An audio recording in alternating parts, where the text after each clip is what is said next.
please the court, counsel, Mr. Stein, ladies and gentlemen. On March 17th of 2024, Kayla Rincon-Miller was shot and killed during an attempted robbery that targeted both all herself, Luann DeJet, and Emma Wright. That's what this case is about here today. The perpetrators of that robbery arrived in a gray Nissan Pathfinder that was driven by the defendant, Thomas Stein. That vehicle stalked those three girls back and forth on a dark road where those three young women were all alone. Ultimately, that car made a U-turn, back flashing the high beams at the three girls, and immediately the occupants of that vehicle jumped out saying, "Give me your shit." This was a robbery from the moment that happened. Each of those three girls had guns in their faces by their attackers. In moments from those car doors opening, shots rang out and Kayla Rincon-Miller dropped to the ground. The car, filled with all those occupants again, raced away directly back to the home of Thomas Stein. Over the course of the trial, you received as jurors a whole host of evidence. And quite honestly, in this case, it ran the gamut of the type of evidence that jurors can receive in a case. You heard testimony from eyewitnesses, testimony from investigating officers. You saw video evidence, that PowerPoint that put together all of those points of travel, the hertz tracking, the tower data from cell phones, the license plate readers, the traffic cameras. You heard forensic evidence from the crime scene technician who went to the scene of the crime and collected the evidence.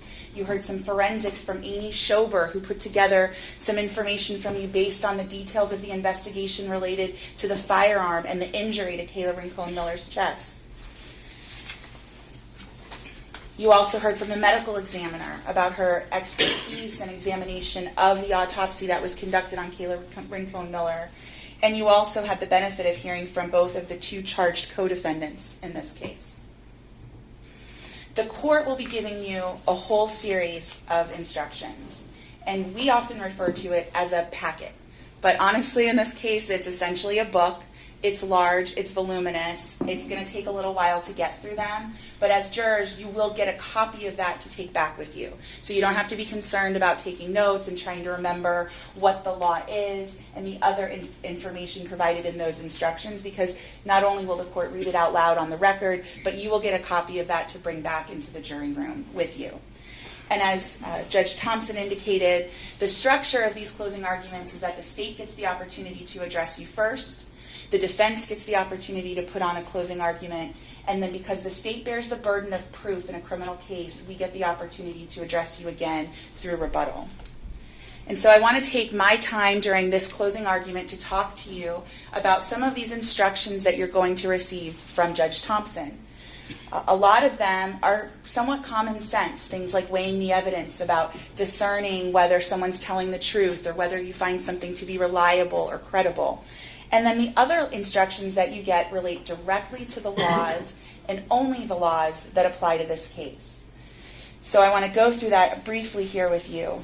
I'm going to put the first one up here on the screen, and one of these instructions is called weighing the evidence. And the point of this instruction is that you can believe all, some, or none of everything you heard here during the course of the trial. It's up to you as jurors to determine what you believe, what you think fits with the other evidence in the case, and simply what makes sense to you based on your assessment of that testimony and evidence. You determine what's credible and what's reliable, and this is that everyday concept of trying to decide what is being told to me and whether that's true. Things like, did the witness seem to have an opportunity to see and know the things about which they testified? Really basic example, did the arriving officer, Officer Vega, who arrived on scene, try to talk to you about the autopsy? No. That's an exaggerated version of that. But at the same time, did the girls who were the eyewitnesses to the event that survived, did they try to talk to you about what their perceptions were based on the very extenuating circumstances of the trauma they experienced. We can't forget that Luann Dejet and Emma Wright were not just witnesses to their friend being shot and murdered in front of them. They were victims of an armed robbery themselves on a dark road in an unexpected event. So you have to consider what they heard, what they saw in that context. Additionally, you have to consider whether the witness had an accurate memory. Were they honest and straightforward in answering the attorney's questions? And that goes for both sides. Some of the questioning got a little bit contentious, and you can consider how those questions were asked, how they were responded to, and also the nature of the questions. Were they confusing? Do you believe the witness understood the questions being asked of them, and was the response responsive to that? Were they evasive in trying to answer those questions? I'm going to skip down here. Does the witness's testimony agree with the other testimony and other evidence in the case? We had the benefit of having this whole stream of data that includes that track with the GPS on the Hertz car, the cell phone tower data that tracks right along, and those license plate readers.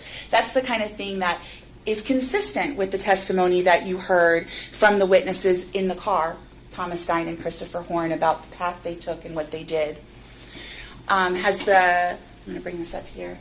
Has the witness been threatened or pressured to give testimony? Have they been offered a benefit? You can consider that.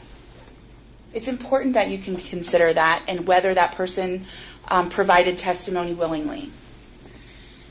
Does the witness have an interest in the outcome of the proceedings? That's important as well, because the defendant made himself a witness in this case when he elected to testify. It's on the last page of this instruction.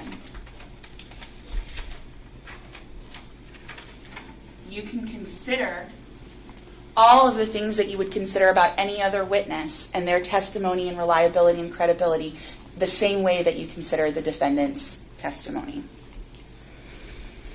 One of the other things that is important we discussed during voir dire has to do with reasonable doubt. And in this whole book of instructions you're going to get, it's loaded with definitions. This means that, this is defined as something else. You're going to receive all of that. But what's really interesting is that the definition of reasonable doubt is actually a non-definition. A reasonable doubt is not a mere possible doubt, a speculative, imaginary, or forced doubt. What you're going to learn from these instructions and how you are to consider the evidence is that we can tell you what a reasonable doubt is not.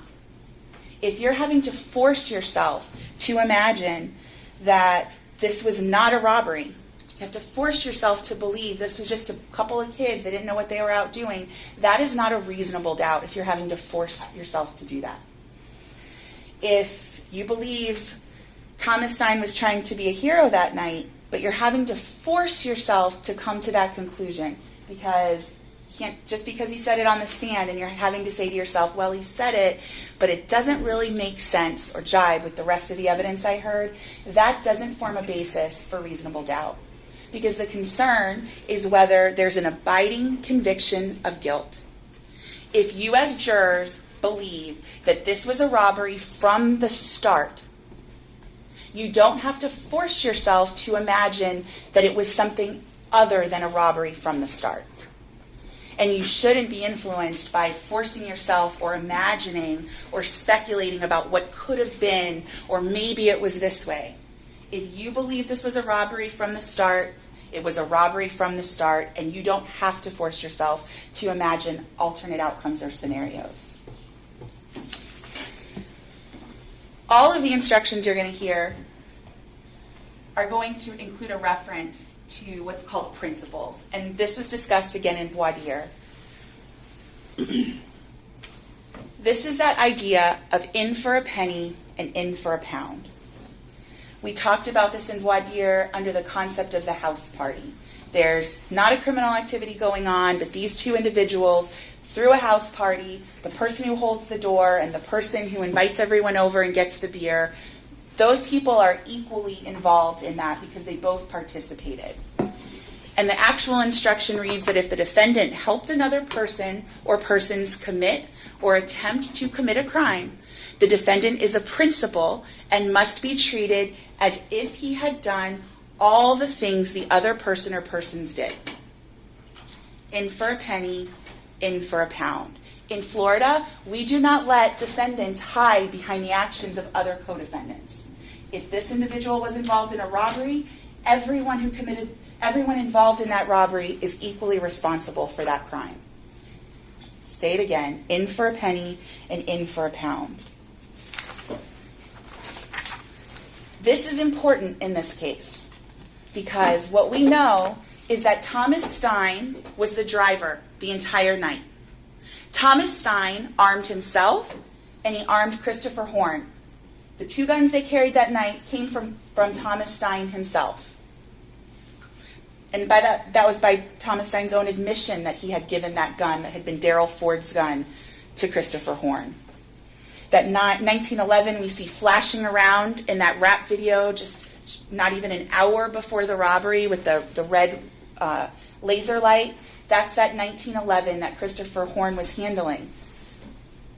But Thomas Stein provided that. That wasn't brought to the event by Christopher Horn. Thomas Stein armed Christopher Horn. And he didn't arm him in anticipation of going car hopping. You heard what car hopping was, jiggling door handles to see what we can find inside.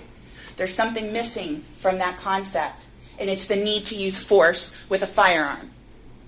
You can use your common sense about why a firearm was needed that night. Gun was needed that night because the plan from the jump was that this was a night of robbery. The plan was never just to stick to car hopping. You can consider the testimony that you heard from Thomas Stein. He was okay with car hopping. And then the plan backed down because he just didn't know what was going to go on. These other individuals got in the car. I don't know what we were doing. I just was driving. Interestingly, he drove directly to a second movie theater. Keep that in mind. They'd been at a movie theater and driven through the parking lot at Merchants Crossing Theater, the AMC in North Fort Myers, himself and Christopher Horn earlier that night. They wrangle, they decide what they're going to do, and where do they go? Directly to Cape Coral, directly to the Marquee Cinemas, and drove through that parking lot. You can review that GPS data, but you heard Destiny Robidoux talk about the timing of that. The vehicle didn't stop in the parking lot. There was no one jumping out and jiggling door handles to see if they could find someone left their car open and left some weed or some money in the car. They were stalking a target for their robbery.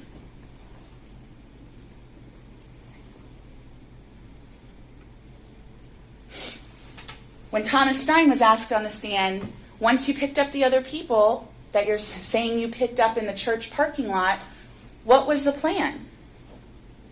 Speechless. He had no answer because the answer is they were going to rob someone. He couldn't come up with something from the stand to tell you about what the plan was that night that wasn't incriminating as it relates to this felony murder charge. This principal instruction is going to come up over and over and over again during the instructions because this concept of in for a penny, in for a pound applies to all of the criminal behavior. I'm focusing on this robbery because that's the main charge that we're here for, but you are going to hear it on every single charge that you're going to be instructed on. And you can consider that in your deliberations. Count 1 of our indictment charges first-degree felony murder. To convict the defendant for first-degree murder, and I'm going to emphasize this, I've highlighted it here, it is not necessary for the state to prove that the defendant had a premeditated design or intent to kill. They didn't have to go out that night and plan they were going to kill someone to take their property. The point of felony murder is that they planned to do a crime that is so inherently dangerous that any death that results from that crime is first-degree felony murder. That's the point of this law, and we went through that during jury selection. This is that arson example. Some crimes are so inherently dangerous that it's reasonable to expect that your actions will result in a death. Arming your friend to go out to commit a robbery is what the defendant did. That action is inherently dangerous. And that's why he's guilty of this felony murder at a minimum. That's the very least of the evidence that implies that the defendant is guilty. The elements that you see here are the elements that the state is required to prove. First, Kayla Rincon-Miller is dead. It's not at issue. That young woman was a 15-year-old girl. You saw the autopsy photos of her laying out after being deceased. You heard from the medical examiner. An autopsy was conducted. You saw a copy of the death certificate. That's in evidence if you'd like to look at that. She died due to a gunshot wound. She is deceased. Element number 1 is not at issue here. Element number 2 calls that while engaged in the attempt to commit a robbery, Thomas Stein, and I've circled it here, or Thomas Stein's accomplice caused the death of Kayla Christine Rincon-Miller.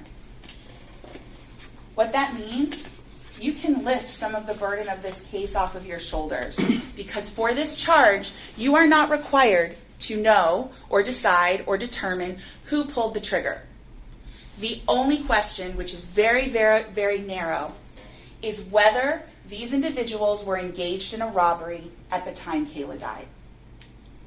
A lot of this case could get blown up as being a much bigger, grander issue.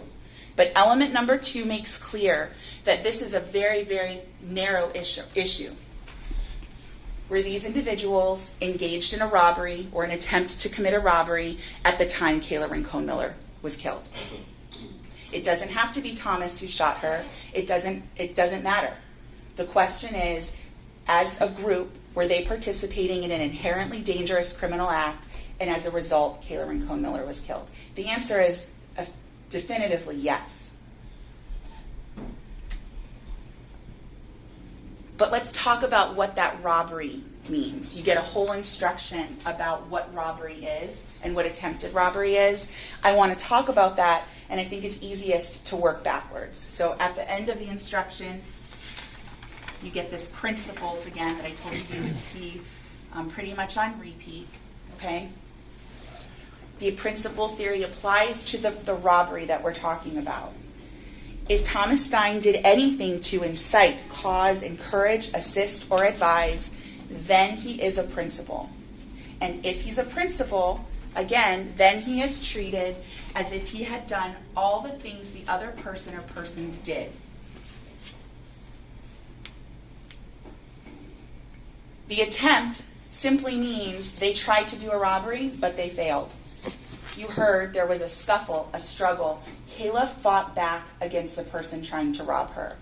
Emma had a bag across her body. She was not giving that bag up. Luann DeJet had a bag under her arm. She didn't give that up. Just because they weren't successful at committing this horrific attempted crime, it doesn't mean that they get away with it. If they attempted to do it but failed, it's still an attempt to commit that robbery. And then the elements about the robbery itself.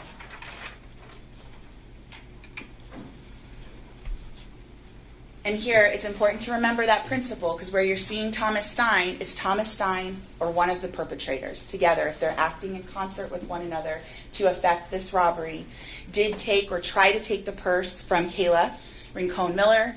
That force, violence, assault, or putting in fear was used in the course of the taking. You can think about the rapid nature of how this happened. Once that car turned around, the lights flashed, the doors open, and in an instant, give us your shit, give me your shit. It was a robbery. Those girls, despite thinking at the moment this might be a prank, it's because it was terrifying. They were armed individuals with these girls on a dark street where there was no one else around. The fear that was used, that's the point of bringing a gun to a robbery. You want to scare the victims into giving the property that they're trying to take. And the point is that the girls did have items of value. They may not have had a ton of money with them. Their purses had value. They had items in their purses that had value. And the point is that they were trying to take something that didn't belong to them, and it wasn't just a joke. They weren't taking it temporarily to give it back. You can infer that from the testimony that you heard. And again, that rapid nature of how this took place. This robbery was the plan from the beginning. Thomas and Christopher Horn's plan, and also if you believe the testimony from Thomas Stein about picking up those other two individuals in the church parking lot, it was their plan as well. And we know that both because of how Thomas behaved in operating that vehicle. Think about what I talked to you about in opening statements. They're driving through that movie theater parking lot. It's a well-lit area. The bank, vehicles there at the ATM, well-lit area with cameras. What did they do? They identified what they thought was a soft target. 3 girls walking down the road alone. Stopped behind them to check it out. Turned around and came back to get a better view. Committed to the plan by making that U-turn and passing them again before turning around to blind them with their lights. That's not a couple of boys out trying to holler at some girls. Those are criminals looking to rob an easy target and scoping out the best way to do it. We also know this was the plan from the beginning because, again, they went armed. I'm not going to keep harping on that. It's like you don't bring a gun to a fist fight. You don't bring a gun to jiggle door handles to try and find small amounts of weed and pocket change in a center console of a vehicle. And again, what you heard from Emma Wright and Luann DeJet about what happened when those doors opened, it was immediate. Everyone was out. The boys were at them in moments demanding their belongings. This idea and this charge of felony murder means that you do not have to decide who pulled the trigger. But if it was one of the people who's working in concert with Thomas Stein, then he's guilty of felony murder. They don't have to have known each other before they did this. If the plan was to do a robbery together, they're each responsible for the action that resulted, which was Kayla Rincon-Miller's death. This is only the case of State versus Thomas Stein. We're not here in case the State versus Christopher Horn or the State versus any of the other perpetrators. Your job here is only in regard to Thomas Stein. Again, Thomas Stein supplied the car, he supplied the weapons, he has supplied the escape. And what did he do after the murder? He burned his clothes, he got rid of the gun. That's not the activity of someone who merely wanted to intervene to help a girl who was being robbed. That's what he asked you to believe when he testified on Friday. He got out of the car bewildered. What's going on? The shooting happened, and then he said, oh no, that's too much for me. Let's get back in the car and go home. Those two stories don't line up. He wants you to believe he was going to be the hero that night and rescue Kayla from JD, who was going to jump out and was struggling with her, and they were fighting. So I'm just going to get between them. Weigh that evidence to decide whether you think that's credible based on the circumstances, based on him driving the car that stalked those girls in order to do that robbery. It's easy, again, to get distracted because this is a highly emotional case. There's a lot of moving parts, there's a lot of pieces, but it's that very limited issue.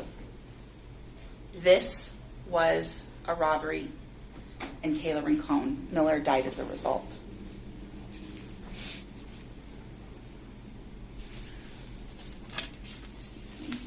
And then here in element number 3, in first-degree felony murder, Thomas Stein was the person who actually killed Kayla Rincon-Miller, or she was killed by a person other than Thomas Stein, but both the person who killed her and Thomas Stein were principals in the commission of the attempted robbery. That's that element 3.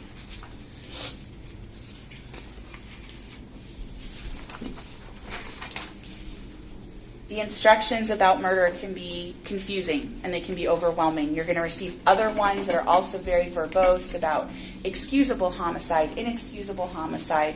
What this boils down to is what's contained in the first part of this felony murder instruction.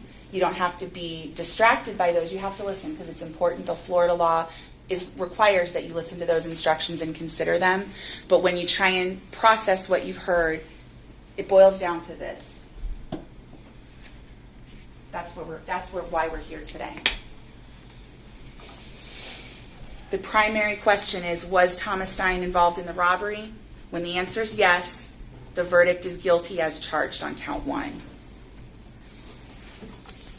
The verdict form, there's an instruction before you get the verdict form, and it talks about if you return a verdict of guilty, it should be for the highest offense on the verdict form that's been proven beyond a reasonable doubt. You're going to receive information on some lesser included offenses. I'm going to talk about this briefly in a moment. But I bring this up because first degree felony murder, letter A on the verdict form that I'm going to show you, is the highest offense charged for count 1. It's just in case it would be confusing. This is a copy of the verdict form. I placed it on the viewer. The special additional instructions that you're going to get are related to count 1. Those involve whether Thomas Stein actually possessed the firearm. Did he have a gun in his hand? Was he armed at the time? Those are all special instructions that the judge has to give you. Those questions are answered on special findings forms after the verdict form. And it can be kind of confusing, but the judge is going to give you the full instructions. So if you find the defendant guilty of first-degree felony murder, you have to answer each of these questions. I want to point this out because what you answer on this special findings form has no impact on whether this is felony murder. The robbery gone wrong relating in the death is one inquiry itself, and if you find guilty of that, then you have to answer these questions. But if you find that the defendant didn't have a gun at the time, it doesn't mean he's not guilty of the felony murder. And I just want to make sure that everyone's clear on that because these are voluminous and somewhat confusing instructions.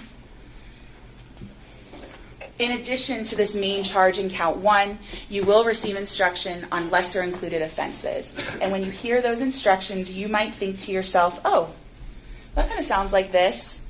Or maybe it's this instead. And I want to point out that second-degree murder, it's a killing. Someone's dead, in this case Kayla Rincon-Miller. But what's missing from the second-degree murder instruction is that it was committed in the course of this inherently dangerous crime. The court is going to instruct you on this, but I contend it doesn't apply here because where we're at for the highest offense charged is that this was a robbery, and in the course of the robbery, Thomas Stein, or one of the co-actors, also committed the murder. That's what makes it felony murder. And so second-degree murder is something you're going to receive an instruction on, but we're missing that component of it being committed in the course of this dangerous crime. Same thing goes for manslaughter. You'll receive an instruction on this. And again, there's someone who's been killed, but again, it's missing that component of it being in the course of this very dangerous crime. Yeah, just a moment.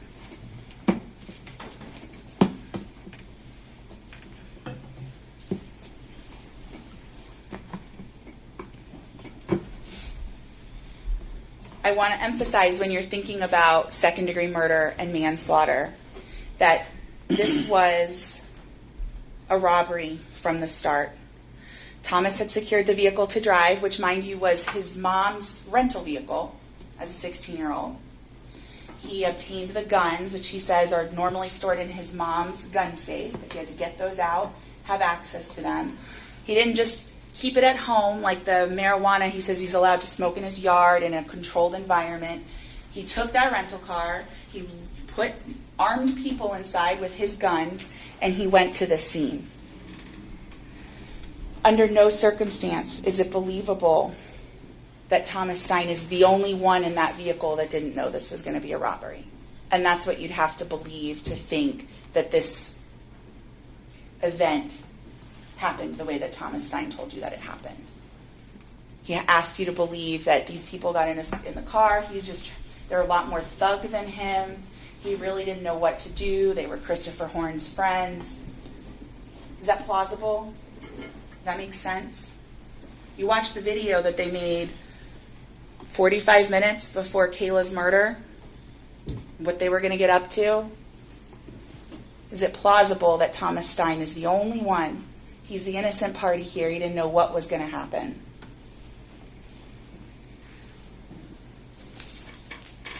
Going back to those considerations about those special findings forms, I want to talk to you about how the principal theory that we've gone over and over doesn't apply to those. The special findings about whether Thomas Stein possessed a firearm, whether he discharged a firearm, those are specific to Thomas Stein, so I don't want you to be confused. And again, your determination of that doesn't have any impact on the finding of felony murder. But it's important because you heard some evidence that you can consider about whether it was Thomas Stein who fired that shot. You heard from the medical examiner, and I'm placing Exhibit 7D up on the screen. You heard from the medical examiner that this image was taken of the gunshot wound to Kayla Rincon-Miller's chest. She pointed out to you this area of abrasion here in the photograph. And she told you that as far as her experience in doing hundreds of autopsies, that that's not from a medical intervention that she's familiar with. How did that get there? And that question was set out to be answered by the investigators in this case. And they did a lot of legwork to try and figure that out.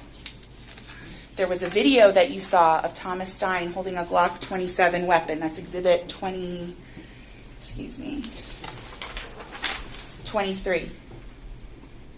Should I give you the right number? Exhibit 23. A screenshot from that was taken of Thomas Stein holding that Glock 27. And you heard from the detectives that they were able to slow that video down and identify a serial number on the gun. And they worked to identify that serial number and learned that Thomas Stein's mother had purchased a Glock 27. You also heard that during the execution of the search warrant, that Glock 27 was not at his house. The detectives asked Amy Schober to try and run with this, to try and figure out if that Glock 27 could potentially be involved. She didn't offer you an opinion. This is up for you to determine how this evidence fits within the case. But she told you that she checked out or viewed a gun at a local gun dealer. This is State's Exhibit 26. It's really hard to see a little bit there, but these images can go back with you into the jury room. And she noted something about that firearm. And it was these unique markings, at least in this gun, this Glock 27, at both the back of the gun as well as where the muzzle is. So that's used to help when they're going to rack the slide of the gun. And she set out to at least present this evidence so that the jurors could see it here today. And she made this overlay that showed the front portion of that muzzle with those markings and whether they coincided with those marks on Kayla Rincon-Miller's chest. When you consider this evidence, along with the testimony of Dr. Noelia Hernandez, that this weapon was fired so close to Kayla Rincon-Miller, she said 2 to 3 centimeters. These markings are something for you to consider about where they came from.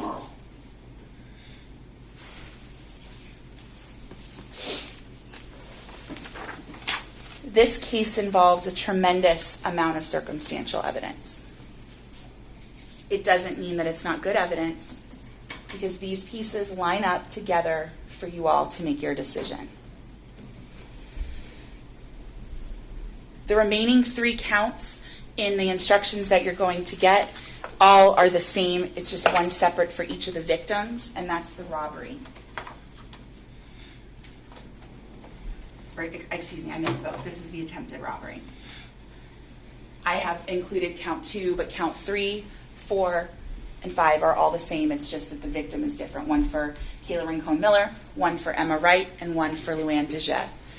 And we've gone through what a robbery is when we're talking about felony murder, because that's the underlying offense that brought us here today on the felony murder charge. The principal instruction applies to all of these the same way it applies as we've already discussed. All of the evidence you've heard has to be considered by you in determining what occurred on that day. But you don't have to determine everything that occurred on that day. You have to determine whether Thomas Stein was a participant in the robbery, an attempted robbery, on March 17th of 2024. It's a very narrow question when you boil down all the evidence and what the law is that applies. The defendant's actions after the murder are really pertinent to your understanding of what his role was. I want to talk about that because both he and Christopher Horn burned their clothes. Both he and Christopher Horn got rid of their guns. Thomas Stein asked you to believe that he merely wanted to intervene between Kayla and the shooter. Why would he feel the need to burn his clothes? Does that make sense to you? Or does it tell you something else about what his role was that night? Thomas Stein told you a lot about that night. On Friday, he told all of us he knew who the shooter was. JD, some other guy, Trey, also got in the car. You can consider how his testimony carefully zigged and zagged within the testimony of the girls that you heard from at the beginning of the trial, as well as all the other evidence that had already been admitted by the time he testified. You can consider that. He sat before you and tried to paint himself as an attempted hero that night. He tried to paint himself as the victim, as the patsy for this entire event. He told you he was willing to stop a fight, but once that shot was fired, that was it, and he took off running. This would-be hero burned clothes. His mom exchanged the rental car. Exchanged, not turned in. She turned in that car and got in a different one the same day, the day after the murder, the morning after the murder. And then he sat here on Friday and told us all the name of the shooter, or at least the initials.